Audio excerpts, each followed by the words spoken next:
Good morning, everyone. Today I have the privilege to have the kick-off session of this fantastic meeting, which is been going on for lots of years.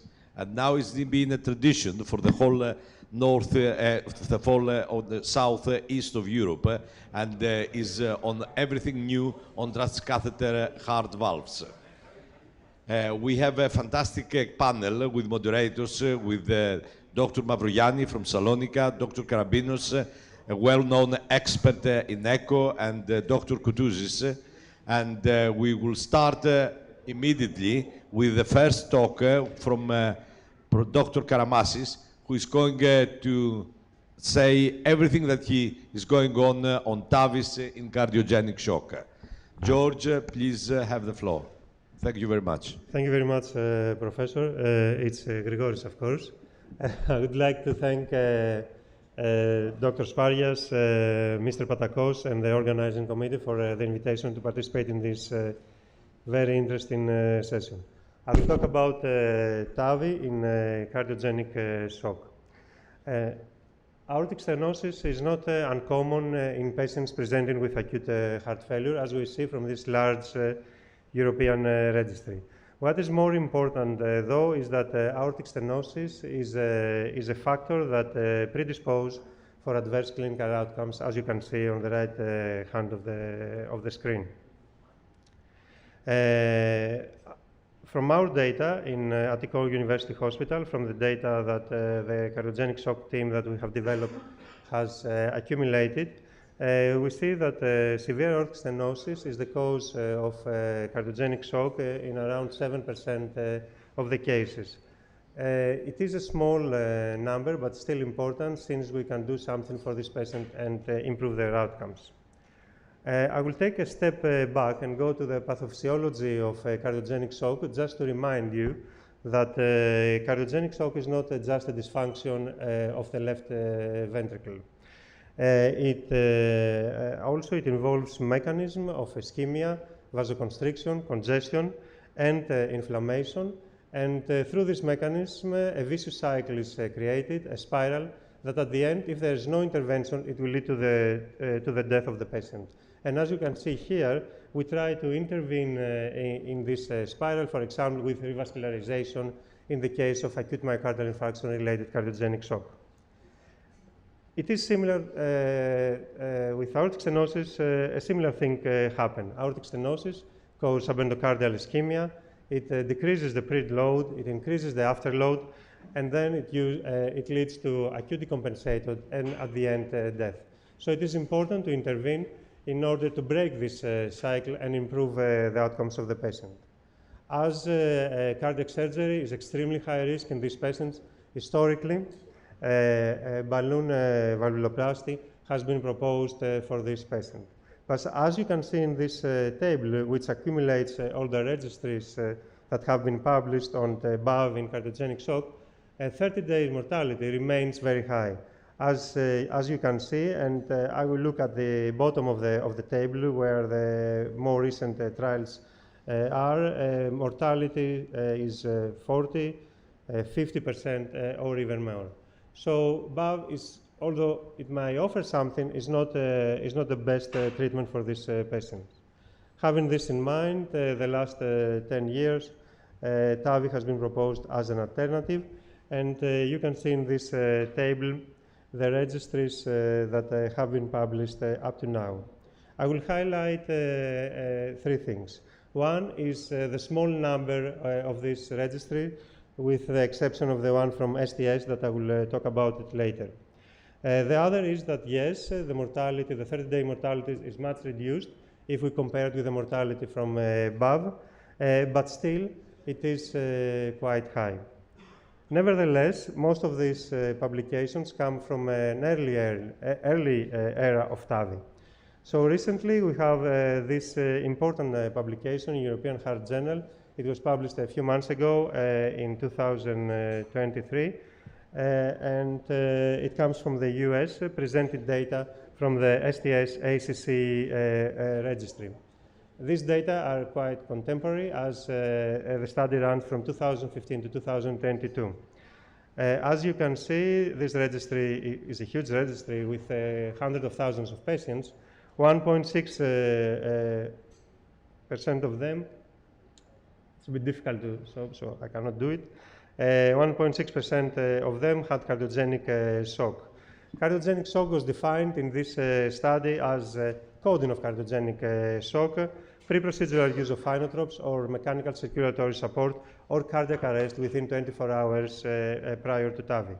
I will also highlight some baseline characteristics, which is important in order to understand this study, and maybe it will be helpful for the discussion later. The mean age was 75, so these patients were quite young. The ejection fraction was around 40, so it wasn't that low, and and less than 10% of them had a prior BAV.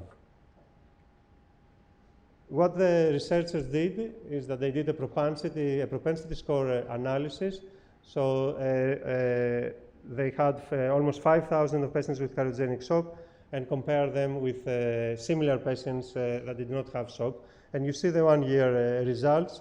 Mortality in patients with cardiogenic shock is obviously worse. But what I find more interesting, and actually it's more important in this study, is the 30-day landmark analysis that you can see on the right hand of the screen. You can see that in 30 days, mortality in patients who underwent TAVI and had cardiogenic shock was 13%. But after the 30 days, for the patients that survived, mortality was not different between the two groups. This 13% is much lower than the percentages that we saw in the previous studies. Nevertheless, we have to consider that this is a retrospective study, and obviously there is a selection bias, as these patients were selected, they were deemed eligible to have TAVI. Another important conclusion of this study was the predictors of mortality, and I will only mention renal dysfunction, end-stage renal dysfunction dialysis, which was the most important predictor of mortality for these patients, both in 30 days and in 1 year. So based on this unmet need, the unmet need on treat patients with severe aortic stenosis and cardiogenic shock, and the data that I just presented, the international scientific communities proposed TAVI as a solution for them. And here you see a consensus document from the European Heart Failure Association, EAPCI, and Acute Cardiovascular Care Society. And as you can see, if there is cardiogenic shock in a patient with severe aortic stenosis, the patient can undergo emergent TAVI or balloon valvuloplasty if TAVI is not available, or as a bridge to TAVI. Another similar consensus document that actually involves the working group of cardiovascular surgery compares the theoretical benefit of BAV and TAVI. And we all know them. Obviously, with BAV, you don't treat the stenosis. There is a risk that you have aortic regurgitation, but BAV is maybe more available, it's easier, and definitely it's cheaper. Another important conclusion from the small studies that had applied BAV in patients with aortic stenosis is what we know about cardiogenic shock. And what we know about cardiogenic shock is that it's a clinical condition that is time dependent. The later you do the intervention that is needed for the patient, the worse the outcome will be. And we can see it here that in the right hand, in the Kaplan-Meier curves on the right hand side of the screen, patients who underwent BAV in less than 42 hours from presentation did better than patients who had balloon valvuloplasty at a later time. Another study that came from Germany that I found interesting was the one that compared emergency TAVI with emergency balloon valvuloplasty followed by an elective TAVI. And what I find interesting in this study is that the 30 days mortality on the patients that had the hybrid, let's call it this way, procedure, first emergency BAV and then elective TAVI, was quite high. As you can see, it was 22%, which is higher than what I expected, higher than what I think a lot of us would expect, and actually sets questions about this strategy and whether it is the best strategy or whether we should go straight with an emergency TAVI. But what we have to consider, and what is more important when we talk about this procedure, is the balance between benefit and futility. And from the consensus document that I showed earlier, this is the factor that we have to consider for futility or benefit. First of all, age. If there are other comorbidities in the patient who presents with severe aortic stenosis and cardiogenic shock, if the gradient is low or high, as you can see here, if the gradient is low, the experts, the authors, propose that it is futile, maybe futile to perform TAVI. How long does the symptom last? The experience of the center that's going to do the procedure, and if there is possibility for transfemoral TAVI. All these are things that we have to consider when we think that when we balance utility versus futility. But what I would emphasize, and what in my opinion is more important, is time. As we know, and I will show this slide from Mayo Clinic that actually refers to all shock types. The deeper the shock stage, the worse is the outcome. And when the shock is very advanced, when the shock is at stage D or E, you can see that in-hospital mortality reaches 70%. That means that whatever we do, we have to do it early. I will close my presentation with some considerations, starting with technical considerations. First of all, what has changed actually, in my opinion, the TAVI procedure is the planning with the pre-TAVI CT. So we have to think if it is feasible, and we have to push to make it feasible to do a TAVI CT in these patients, even if they undergo an emergency procedure. There are alternatives. We can use 3D echocardiography to do the valve measurements. We can use ultrasound or classical angiography when we perform the coronary angiogram to see the peripheral vessels. Definitely, the femoral access is the way to go. Regarding valve choice, there are no data supporting one valve or the other, so each one should go with a valve which is more comfortable with. The management of the concomitant coronary artery disease, we have to be minimalistic. We have to do only the things that are absolutely necessary. Critical proximal disease in large vessels, like left main stem. And the use of intraprocedural mechanical circulatory support is feasible. There are cases presented with ECMO or with Impella, but it has to be applied only if it is absolutely necessary. And this is my last slide before the conclusions, and I will set some considerations regarding TAVI cardiogenic shock in Greece. We have to think what is the reality in Greece and what we can achieve in our country. First of all, we have to think about the centralized way of valve reimbursement. We know how this happens. The reimbursement comes for a specific patient. Obviously, this is not possible for an urgent procedure, so maybe in these procedures, this approval, the centralized approval for reimbursement should happen retrospectively. More important is the long waiting time list in public hospitals. So there must be parallel pathways for the patients that they need an urgent procedure. There is the National Registry on TAVI Centers outcomes, and this registry should take into account the condition of cardiogenic shock, because obviously it's very different to do, as I showed earlier, to do a TAVI in a stable patient without cardiogenic shock. Mortality would be extremely low, but in a patient with cardiogenic shock, mortality would be high. And this should not affect the evaluation of the TAVI center. And finally, this decision should be very well balanced by a multidisciplinary team, a heart team, but I would say also a shock team, clinicians that they are familiar and they treat shock cases, because we have to balance very well between benefit and futility. Benefit for futility, not only for the patient benefit, but also for ethical reasons. I think there is an ethical dilemma in Greece when a lot of people wait for TAVI for months. To do a TAVI, an emergency TAVI in a futile patient, maybe it's not the way to go. In conclusion, TAVI in cardiogenic shock is feasible and an effective option. We should expect, though, worse outcomes compared to patients with non-cardiogenic shock, and we should accept these outcomes. The most important thing is the careful patient selection, balancing benefit and futility. And I believe that balloon valvuloplasty remains a realistic interim solution, maybe as bridge to TAVI. Thank you very much. Thank you very much, Ilias, for your concise and comprehensive lecture on a subject that we're not very used, especially in Greece, taking into account the problems that we've got, the way that TAVI can be approved, is approved, etc. So I would like, first of all, I would like to say good morning to Dr. Rubelakis, who is one of our commentators from, I hope, nearby, but not in the room. And I would ask Dr. Karabinos to make a few comments or questions to Ilias, and then we'll have one question from the audience and go on with the second presentation. Ilias, please.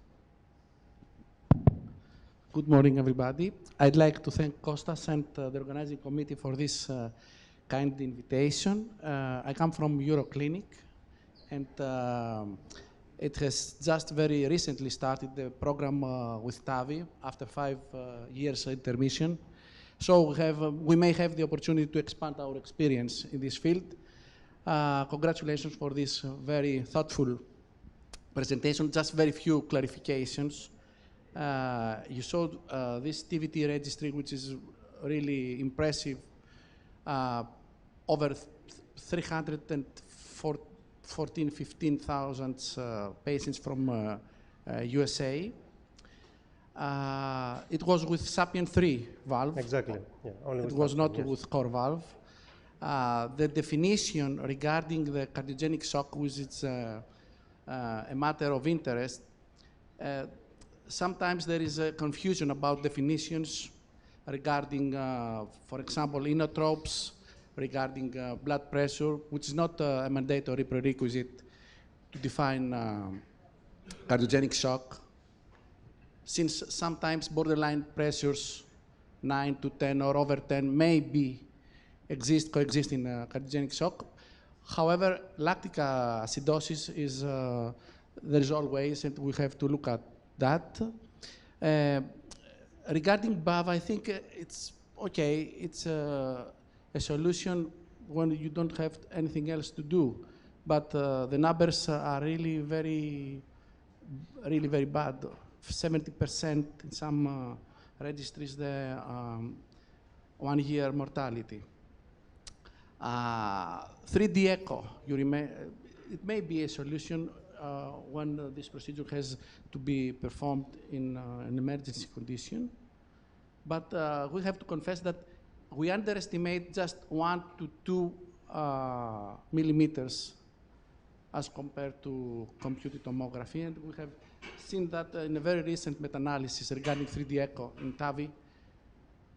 So it may be just an alternative for the time being. So congratulations again. And I don't know, Chair. Okay, thank you very much, Ilias. Are there any questions from the audience that would like to be clarified? Dimitris, Professor Alexopoulos wants to ask something. In the meantime, can I make a remark? Thank you for your excellent talk, to start with. You had 7% of patients in your center with cardiogenic shock. How did you treat those patients? Were you able to do things? They all died. They died, all of them. Okay. I thought so. Yeah. That's why I'm talking. In a different direction in order. That's why I'm talking about BAV. Although BAV is very suboptimal, maybe it is a way to gain some time. To gain time. We do it all the time because you have to wait for a long period of time in order to get approval for your TAVI, and then your patients start to decompensate, and you have to do something about that, or else they die, as you said. It's just a measure. It's just a measure to gain time, and maybe it gives you time, for example, to do the CT, which is necessary. Obviously, the 3D echo is not an alternative. It's only a suboptimal in emergency conditions. You do BAV if you cannot do emergency TAVI, and you give some time to the patients to organize all the other things. Just to make a comment, you are very right about the STS ACC registry. There are a lot of limitations. One of the limitations of the study is exactly what you mentioned. There are no data about hemodynamics. There are no data about metabolic issues like lactate acidosis. So this is a major limitation you have to take into account. So these patients that underwent TAVI in the registry, they were not in a critical condition, I would say. If you read carefully the manuscript, there were patients that they were maybe in cardiogenic shock, but not in a critical condition. Exactly.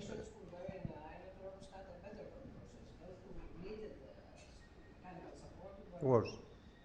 Professor Alexopoulos, and one more, please. Congratulations, Grigoris. I apologize, I missed most of your talk, but I looked at your conclusions, and the first one regarding the problems in Greece with the approval for the reimbursements, it's not a problem because in emergency cases like cardiogenic shock cases, we work on, let's say, hand by hand.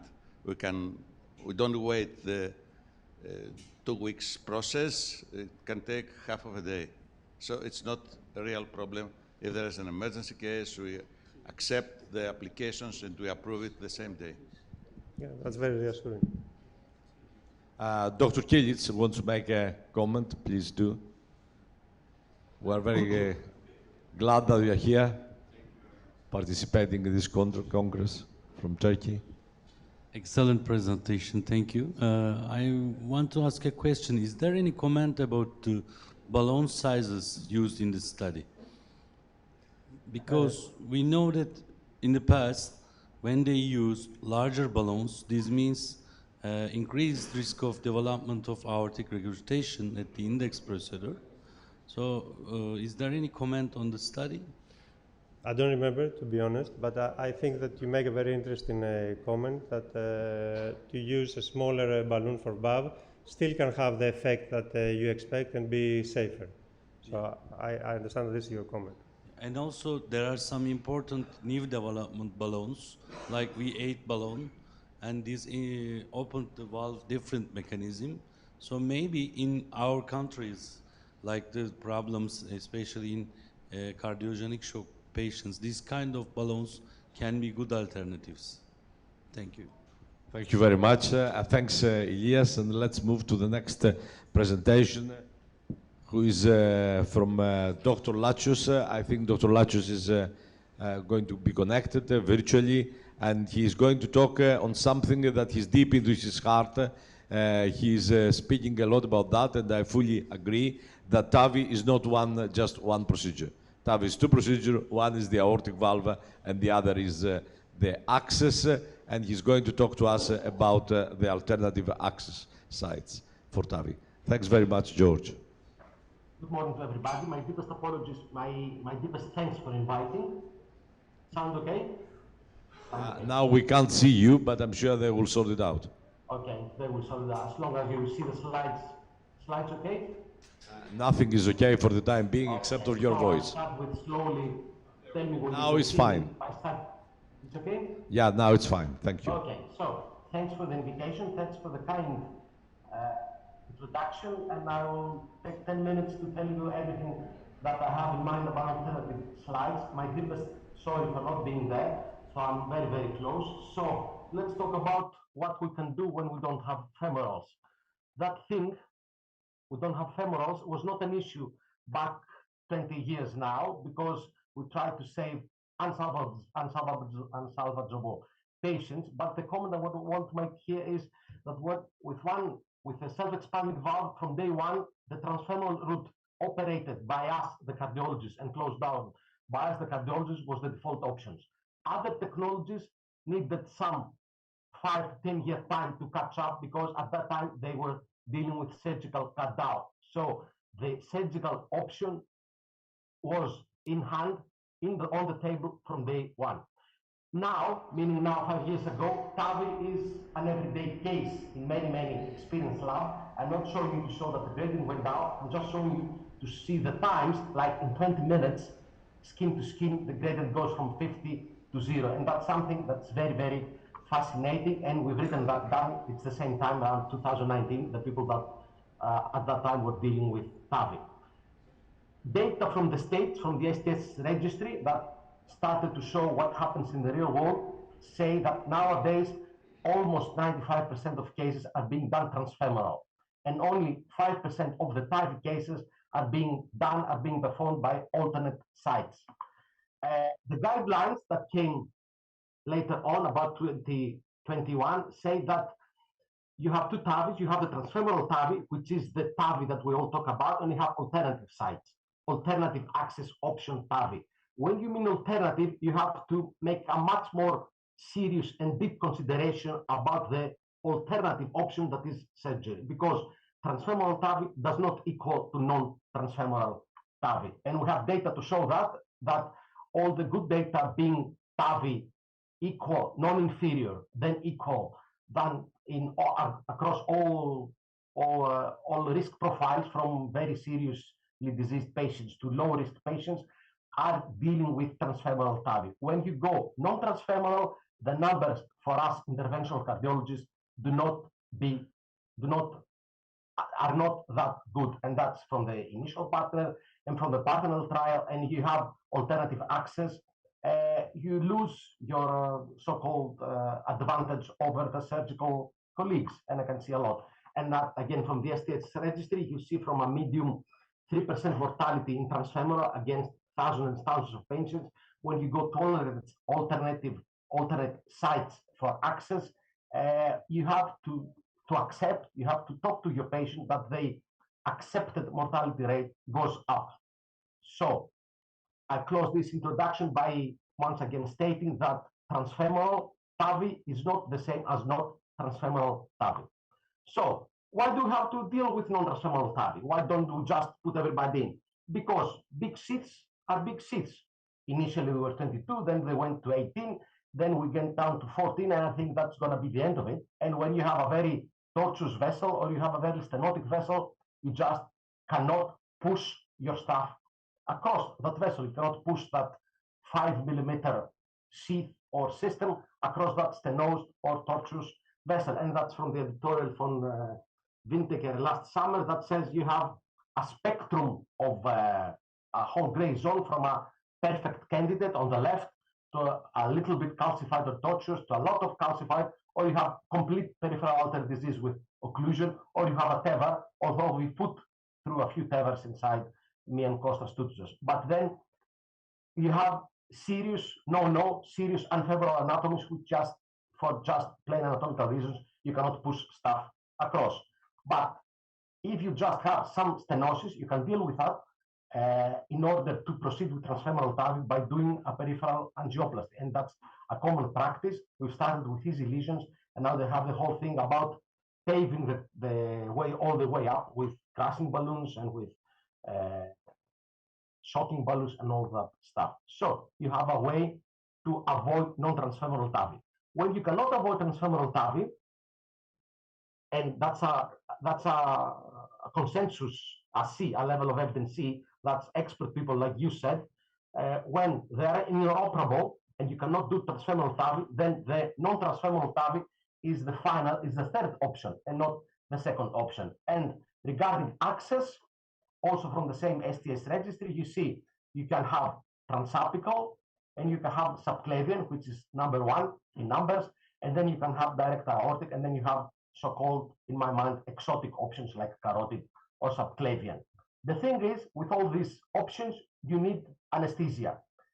Take along, some centers perform transubclavian access through local anesthesia, and that is an option, but it is far from widely being accepted. Okay, you need anesthesia, and we've said that, and people say that there is no problem if you have TAVI with or without anesthesia, but again, I'm sure that our fellow anesthesiologists would not, drop their hat on the air about giving anesthesia to the upper right-hand side lady, because you have the problems of anesthesia, you have the problems of feeding, and we have all those complications that come of having a tube in your mouth for 1 hour. So what are the alternative options?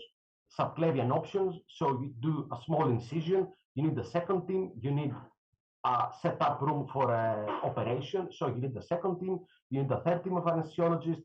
You operate either directly and you patch directly the subclavian artery, the left or the right subclavian, or you put a side-by-side graft so you be easier to puncture the graft, and then you cross the valve. That does not come always without complications. And also you have a complication.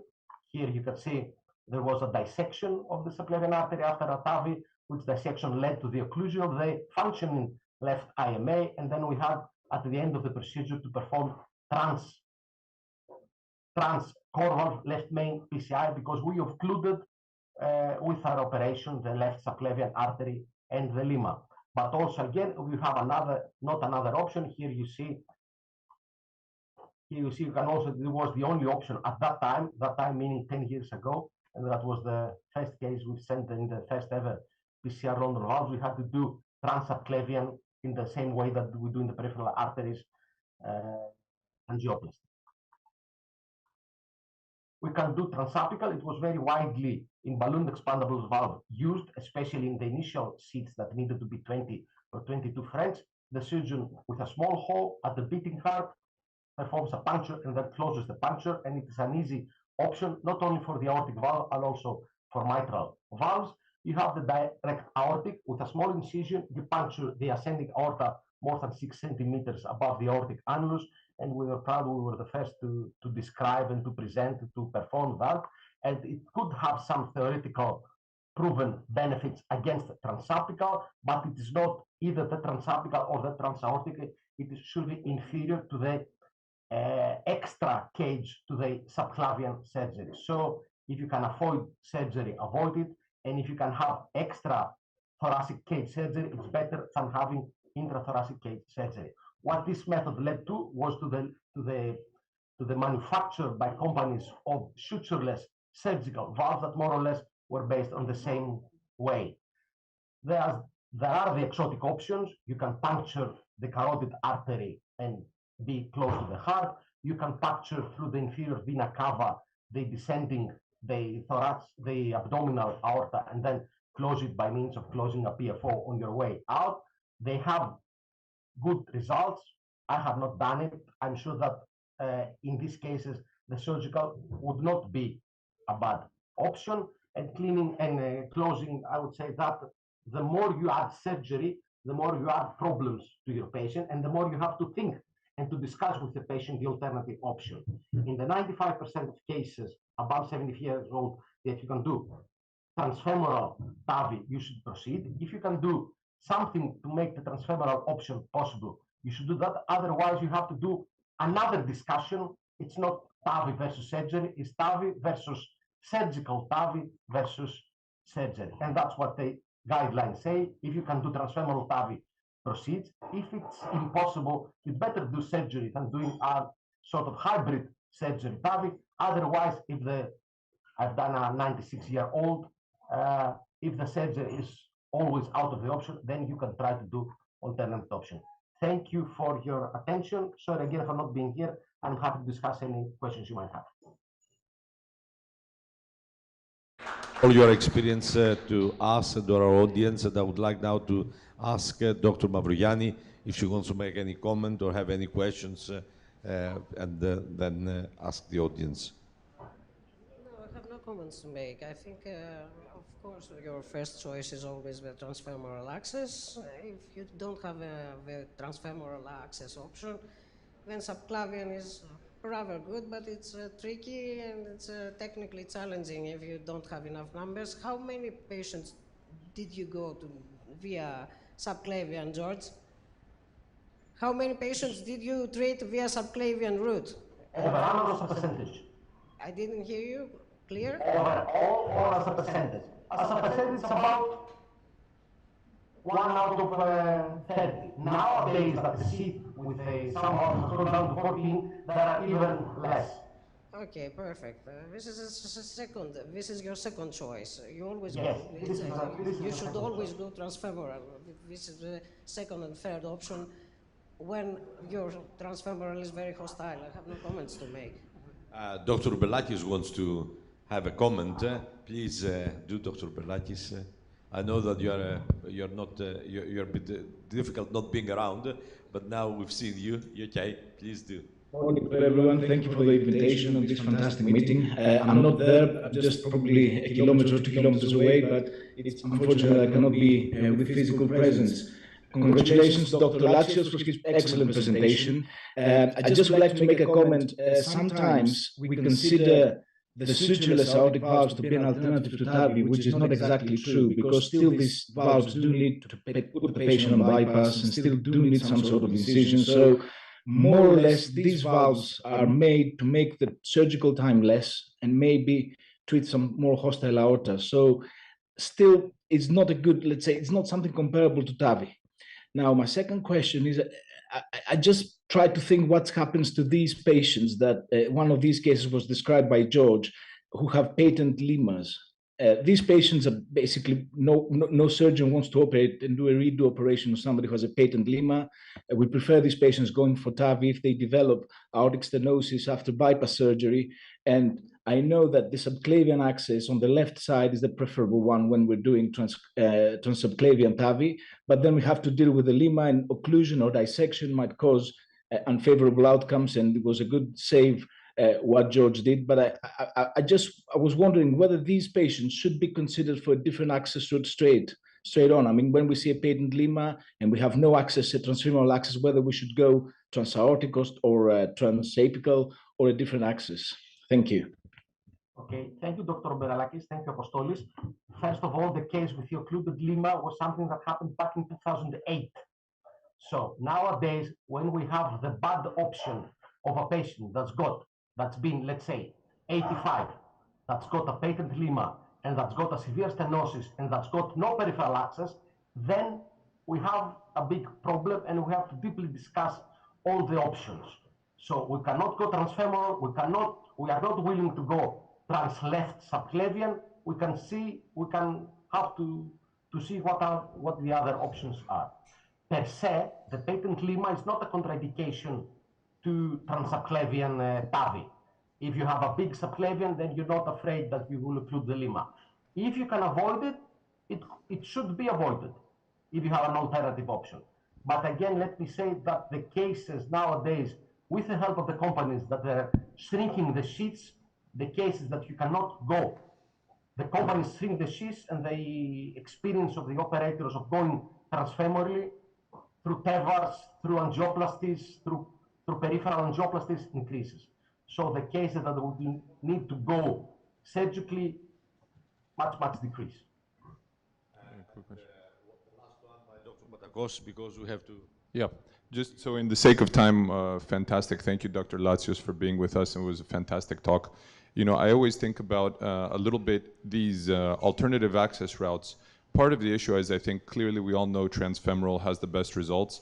Part of it is a selection bias, I think, because the patients who are not candidates for transfemoral are the ones who have a lot more comorbidities, a lot more peripheral vascular disease, a lot more health problems in general. And so then it's obvious that they won't have as good outcomes because they're a sicker population overall.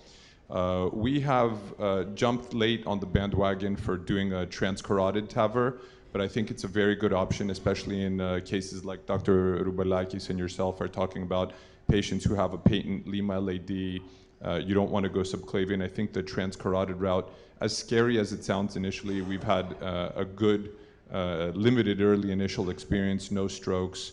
So I think that there are always other options to discuss. One of the first cases I saw when I was a young cardiothoracic surgery fellow in Houston was a trans left subclavian TAVR in a patient with a patent lemur LAD, and the patient died on table. The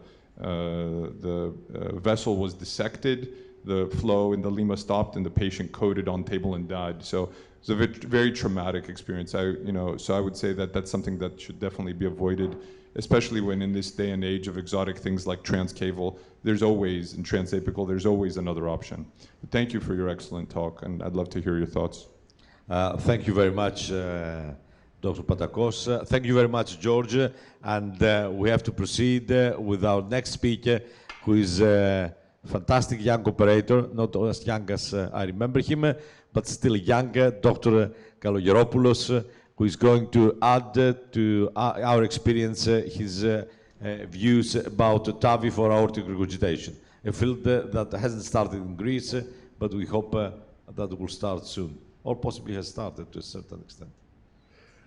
Professor, thank you very much for your kind words. I would like to thank on my behalf Dr. Sparias and Mr. Patakos for this kind invitation. So my talk will be about TAVI for severe aortic regurgitation. So first of all,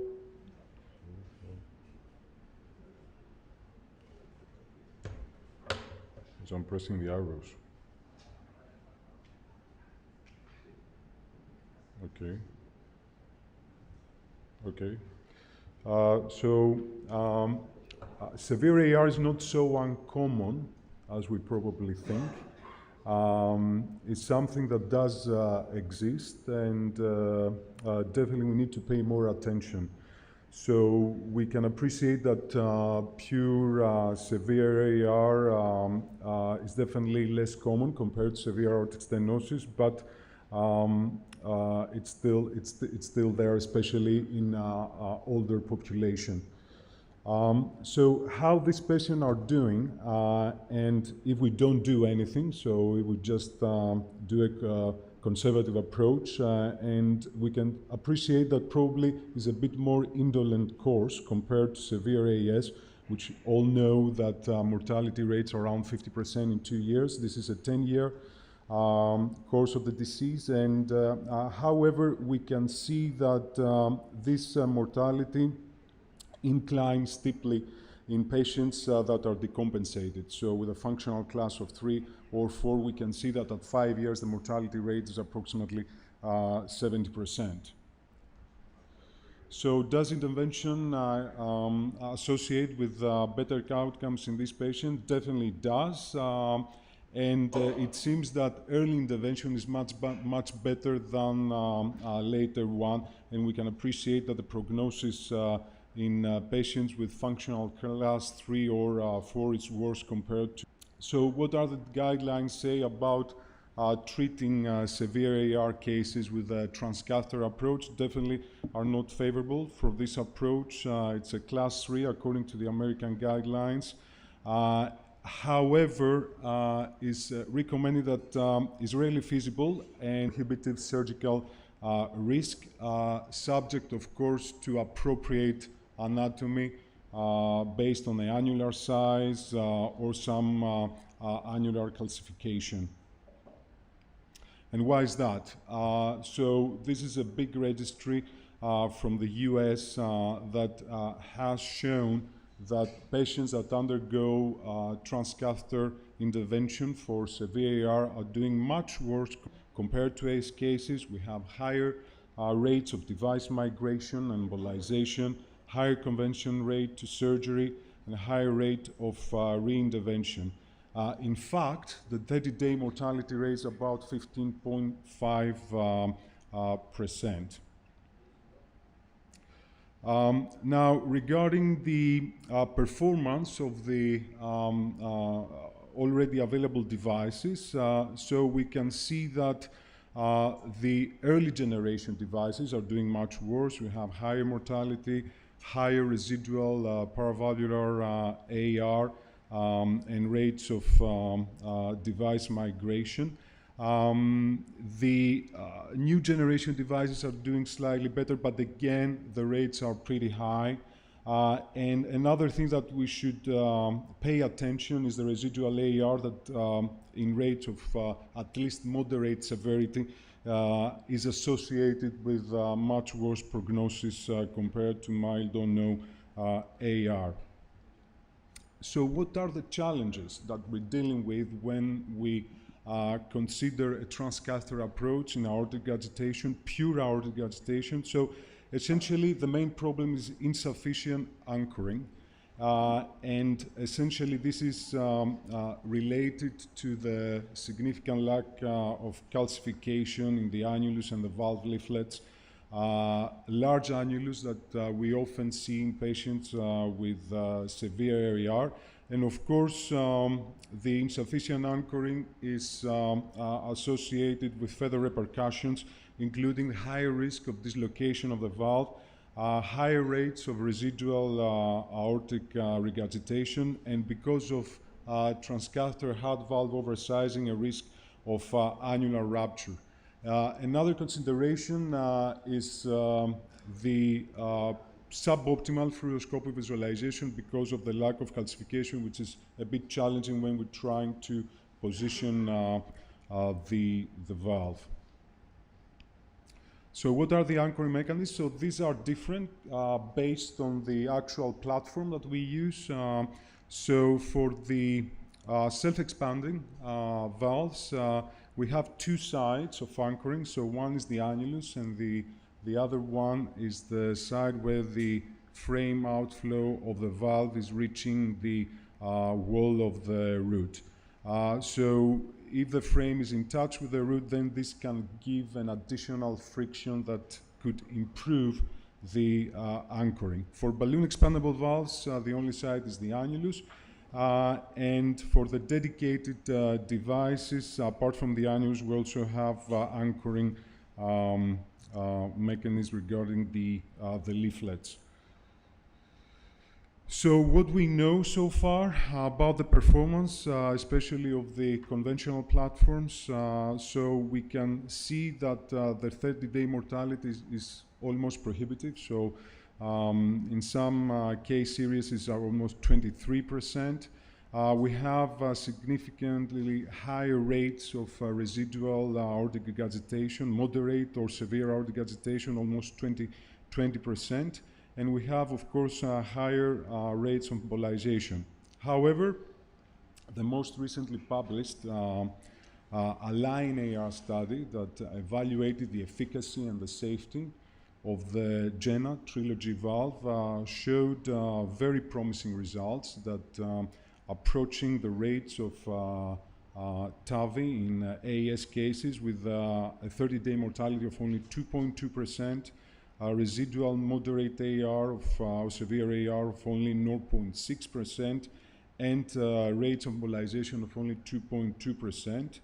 But of course, that was the trade-off with a higher rates of new pacemaker implantation of 24%.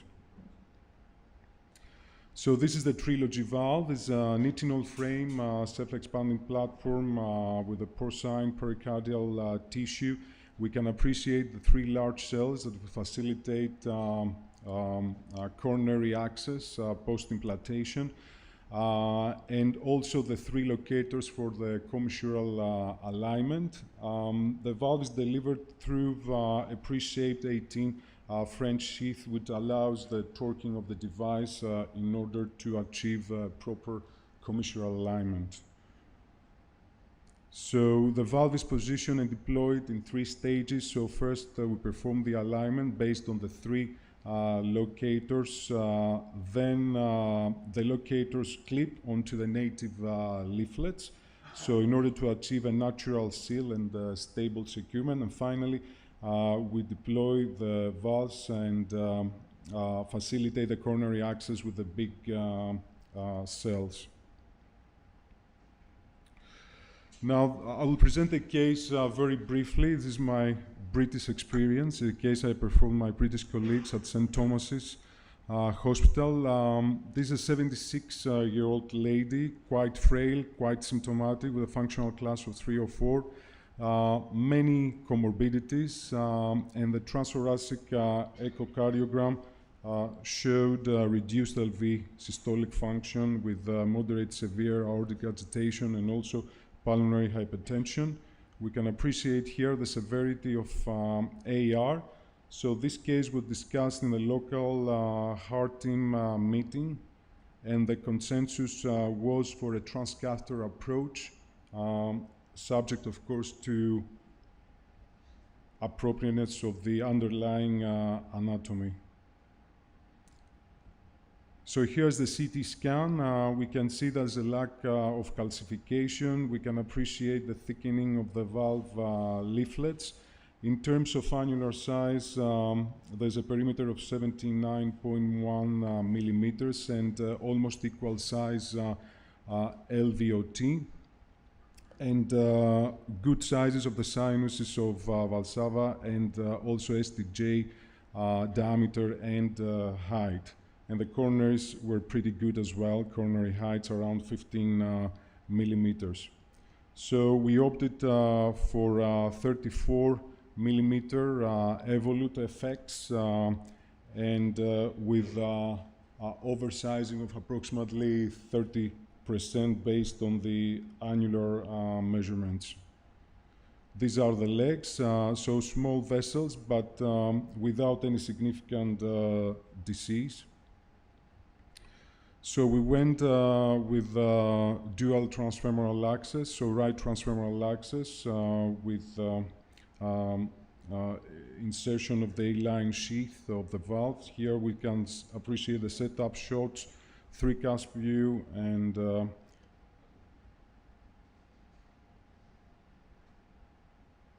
overcusp view. And here we start the deployment. So we perform this with a pacing around 160 BPM. So, and trying to stabilize the device as much as we can and start the deployment, and also using a Lindquist wire just to facilitate the deployment and achieve a better stability whilst we're deploying the valve. Here, the depth, we're a bit deeper than we want to, so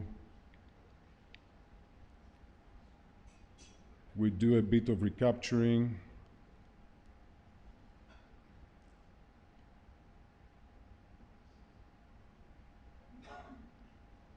Here the depth is a bit better.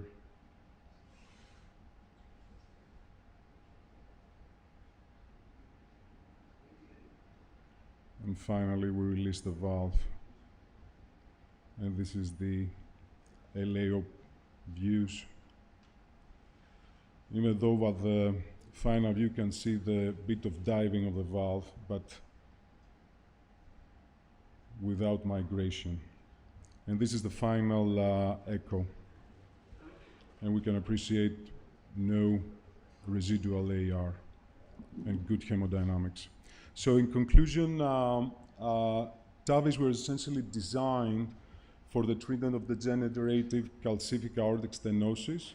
However, it can be used off-label in selected cases with pure AR, with prohibitive surgical risk and appropriate anatomy.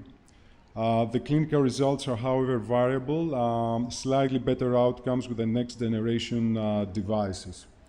In these cases, the design of the catheter heart valve is paramount, and there is a need for a dedicated anchoring mechanism. And the Trilogy valve introduces some unique features and is the first of its kind dedicated transcatheter heart valve for the treatment of pure AR that has received a CE mark for this condition. Thank you very much. Thank you very much, Andreas. Fantastic talk. And I would like to ask Dr. Rubelakis if he has any comments, and then unfortunately we have to proceed with the last presentation. Dr. Rubelakis, please. Excellent talk, and thank you very much, Dr. Kalogeropoulos. It's just going to sum up and say that we still don't have the technology for aortic regurgitation. It's a different set of patients.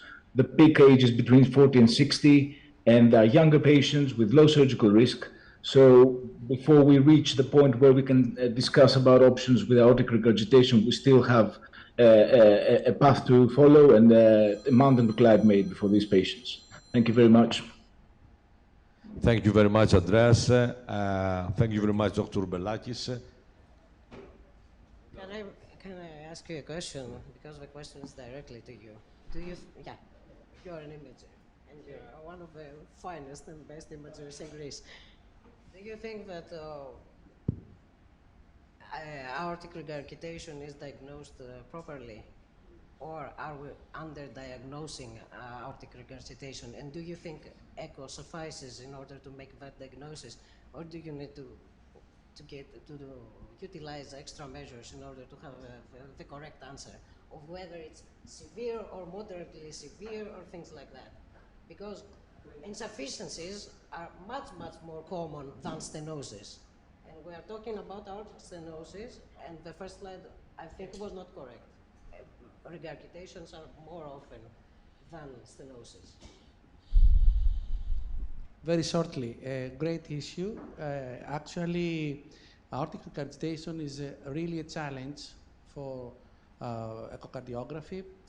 And there is a great discrepancy between American guidelines and the European guidelines. The American guidelines have put it, this issue just to discriminate between severe or not severe. They put some quantitative parameters we all know, vena contracta, convergence flow, and if there are 4 of them, very common, you have severe and you do not quantify. But if you don't, you have to quantify. Europeans say quantification in any case. Even in the ALIGN trial, there was some overlap between, I think, almost 30%, some echocardiographers considered that it was moderate. I mean, almost 60 patients out of the 180. So it's matter of variability. You cannot quantify and you cannot be sure. I think that echocardiography may proceed by saying if it is severe or not, and sometimes CMR as a second, as an alternative, may help, sometimes may help. Dr. Padakos, but we have... Thank you very much. So we're very honored to have our good friend Mike Reardon here from Houston, Texas, just landed this morning. So I just wanted to get his insights, as he has extensive experience in performing these cases for patients with AI. Dr. Reardon, thanks for being here today. Well, first of all, you're entirely correct that we underdiagnose AI, and the US guidelines are at least 15 years behind where we need to be. So we do a lot of CMR on these people when there's any question, and we're finding a lot of these people are coming to us already with extracellular expansion and mid-wall fibrosis because they've been ignored too long. We just finished the ALIGN trial for Jenna in the US, and we just finished the early feasibility for the J valve, which is the Singapore valve, and we just submitted our IDE, and unlike ALIGN, we're going to allow CMR as a secondary diagnosis for AI, because the main reason I lost people in Jenna was either my echo underdiagnosed it or the annus was too big.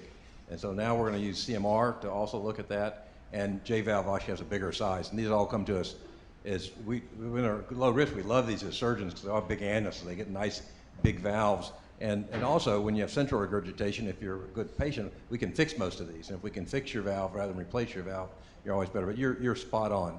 We underdiagnose and we undertreat AI. Thanks so much. Thanks for lending me your microphone here.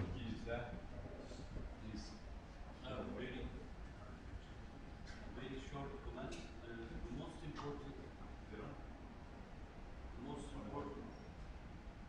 The most important problem for the AR is the size of the annulus and the size of the valves. For the Jenna valve, for example, the largest size is 27. So it's a big problem, especially about the annular area when you look at. Some of the new, balloon expandable valves, MyValve, for example, have 30.5 and 32 millimeter sizes. So there is a very important study published in Euro intervention with very low complication rates. Maybe the balloon expandable valve problem was the usage of the 29 millimeter valve with extra large amount of contrast. But novel valves with bigger sizes are coming from the MyValve side, 35 millimeter, and Vita Flow, and also G valve with extra large sizes. Thank you. And I would like to ask the last speaker, but not least, Dr. Vourdiris, a man with his presence and deeds sealed interventional cardiology in Greece, who is going to present TAVI in bicuspid anatomy. Vasilis. Dear Chairman, dear colleagues, I would like to thank the organizing committee for this kind of invitation. I'm the old interventional cardiologist. I'm the last period. However, I'm still alive. So, bicuspid aortic valve is a common congenital anatomy that affects 0.5 to 2% of adults with a male to female ratio 3:1. May develop as isolated aortic stenosis, aortic regurgitation, or both, in a rate during follow-up from 12 to 37%. Aortic aneurysm has been reported in 20 to 40% of patients with bicuspid morphology. However, this aneurysm may be seen without or with coexistent aortic valve pathology. This is the main classification for bicuspid valve by Dr. Sievert, according to the number of the rafts as type 0, type 1, and type 2. Today, bicuspid morphology are much more frequent in Chinese and maybe in Asian population, TAVI, than in EU or USA TAVI patients. In the Venus trial, the incidence of patient screening for bicuspid morphology from 2014 and later on is close to 50%. But tomorrow, bicuspid valve will be much more frequent in EU and maybe in US TAVI patient than today because bicuspid valves are more frequent in younger patients. What's the potential problem for TAVI in patients with bicuspid morphology? This valve often is heavily calcified, so sometimes we have incomplete valve expansion, paravalvular leak, and annulus rupture. Frequently is associated with ascending aortic aneurysm, so there is a risk for rupture and dissection. Finally, the oval shape of valve area leaves a space for paravalvular leak, and we don't know at this time the long-term durability of these devices. For all this reason, bicuspid morphology has been excluded from randomized trials, and there is a relative contraindication for TAVI according to the guidelines. Early pivotal trials excluded patients from bicuspid with bicuspid aortic valve stenosis. The use of the first generation bioprosthetic valves has shown high rate of paravalvular leak in bicuspid morphology and a tendency for more stroke. This is a series from reported patients from 2010 to 2014 using the first generation devices. The device success rate, it was around 90%, and the degree of more than mild aortic regurgitation ranged between 20 and 30%. And of course, it was an increased need for pacemaker implantation. In this series, both at that time, valves type were used, balloon expandable and the self-expandable devices.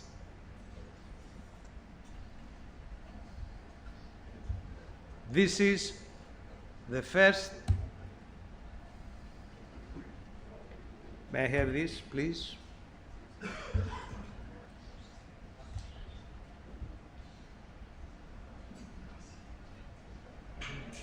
Okay. No, the first one? Okay. So this is the first bicuspid aortic stenosis performed in our institution in 2008, I'm sorry, with Professor Cribier. It was a bicuspid aortic stenosis. You can see the pre-dilatation. Next, please.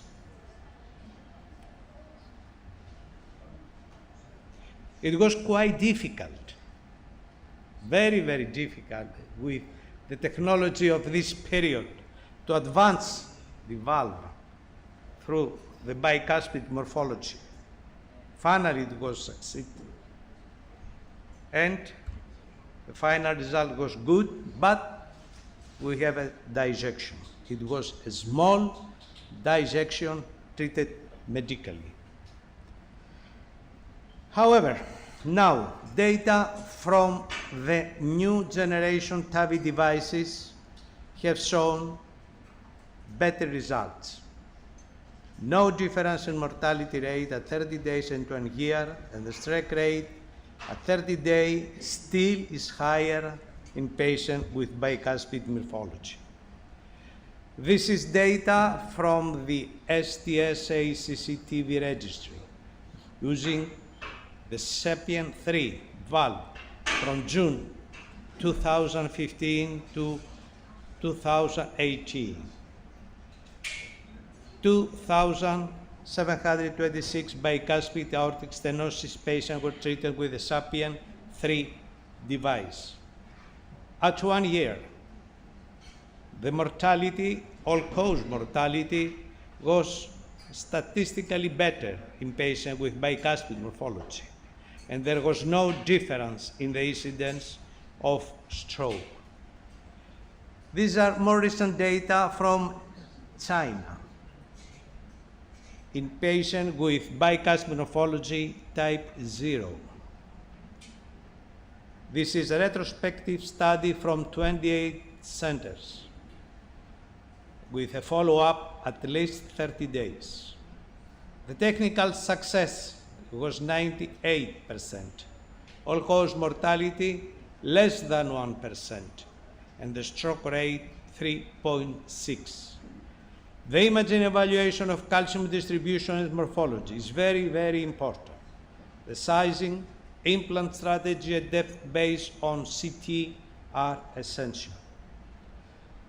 These are data for the self-expandable TAVI device from the same registry, from 45,938 core valve procedure using the Medtronic platform.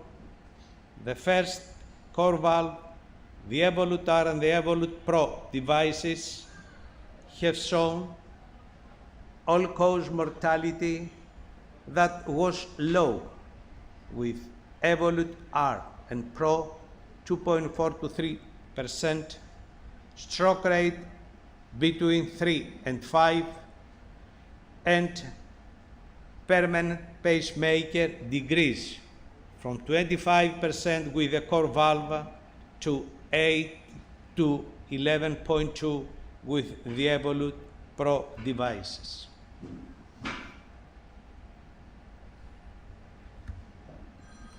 And the degree of paravalvular leak after device implantation, more than moderate, was low. On the same direction are the more recent Bivolux result from Europe. Valve performance at 3 days was 97.9%. Freedom from severe patient prosthesis mismatch at 1 year, 96%. And freedom for moderate to severe AR at 1 year, 98%, using the self-expanding Evolut devices. Recent data of TAVI versus surgical aortic valve replacement in patients with bicuspid morphology have shown no difference in hospital mortality, stroke, paravalvular leak, vascular complication between TAVI and surgical AVR. TAVI is associated with higher risk of permanent pacemaker implantation compared to surgical procedure, and a lower risk of acute kidney damage or any transfusion. At follow-up, median time to 81 to 84 months, there was no significant difference in all-cause mortality. You can see the data for 30 days and 1 year mortality using balloon expandable or self-expandable device, and compare to the surgical AVR procedures in all-risk patients. In low-risk patient, almost half, 30 days and 1 year mortality, and it was comparable to the mortality observed with surgical aortic valve replacement. This is the existing recommendations for TAVR in bicuspid morphology. To be patients with bicuspid morphology and symptomatic severe aortic stenosis, TAVI may be considered as an alternative to surgical AVR after consideration of patient-specific procedural risk, values, trade-off, and preference, and when the surgery is performed at an experienced valve center. But I think, based on the new data, it is a time to have a randomized trial, surgery versus TAVR for bicuspid aortic valve disease. So in conclusion, dear Chairman, ladies, gentlemen, I don't know if it's correct, ladies and gentlemen, my dear.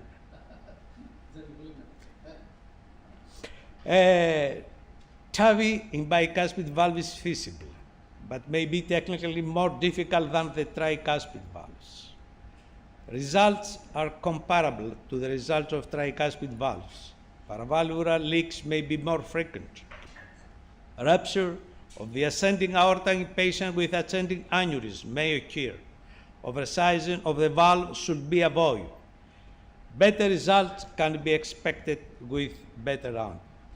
And with my thanks, I would like to show the beautiful city of our president, Professor Michalis. Thanks. Thank you very much, Vasilis. Thanks a lot. That was a very nice surprise. Thanks a lot for your presentation that added all your experience to our knowledge. And I would like to ask Dr. Mavrogianni if she wants to make any comments or anybody else from the, okay, let's start with Dr. Karabinos. Thank you for your great presentation. I'd like just to say that we saw last year a meta-analysis which confirmed what you have presented, that there is a drop between TAVR and SAVR. Regarding criteria to select patients, Yoon has shown since, I think, 2020 or 21, that in type 1 severs, if there is calcification of the RAF and burden of calcium over the leaflets are variables to predict mortality, higher mortality, if there are both of them, and if there is none of them, the mortality is very, very low. Severs, I think, is rather obsolete today. I mean, the classification of severs. It has been proposed that we should use either the truly bicuspid valve, which is the type O severs, type 1 severs, the presence of a RAF, and a new emerging category which shares some mortality, the partial RAF. We see a tricuspid valve, which actually is not, and we may just, suspicion may rise since there may be an enlargement of the ascending aorta. I agree with you. I'm not sure if the last category is true bicuspid valve morphology. And we have many cases, yes, many cases with calcifications between two RAFs, so you consider it's a functionally bicuspid valve morphology.